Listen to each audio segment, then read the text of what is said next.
Iran Israel যুদ্ধ যেন থামছেই না। প্রতিদিন নতুন করে হামলা পাল্টা হামলায় বাড়ছে হতাহতের সংখ্যা। ভয়াবহ ক্ষতচিহ্ন থেকে যাচ্ছে বিধ্বস্ত অঞ্চলগুলোর বুকে।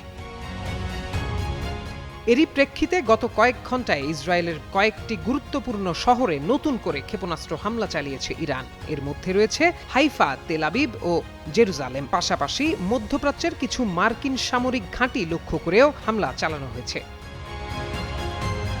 ইরানের রাষ্ট্রীয় গণমাধ্যম জানায়, যুদ্ধ শুরুর পর এটি এখন পর্যন্ত ইরানের সবচেয়ে তীব্র হামলাগুলোর একটি। এদিকে ইরানের বিপ্লবী গার্ড বাহিনী IRGCর দাবি, মঙ্গলবার রাতের হামলায় তারা খোরাম শাহর নামের ক্ষেপণাস্ত্র ব্যবহার করেছে। তারা আরও জানায়, তেল আবিবের দক্ষিণে একটি স্যাটেলাইট যোগাযোগ কেন্দ্র লক্ষ্য করে দ্বিতীয়বারের মতো ক্ষেপণাস্ত্র ছোড়া হয়েছে। এছাড়া হাইফা, পশ্চিম জেরুজালেম ও বীর ইয়াকুব এলাকার সামরিক স্থাপনাও হামলার লক্ষ্য ছিল বলে দাবি করেছে সংস্থাটি।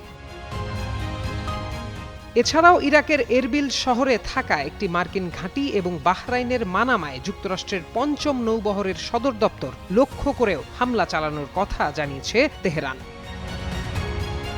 অন্যদিকে তেল আবিব জানায়, তারা ইরান থেকে ছোড়া ক্ষেপণাস্ত্র শনাক্ত করেছে। পরিস্থিতি নিয়ন্ত্রণে থাকায় নাগরিকদের আশ্রয়কেন্দ্র থেকে বের হওয়ার অনুমতি দেওয়া হয়েছে। প্রত্যয় দাস, যুগান্তর নিউজ।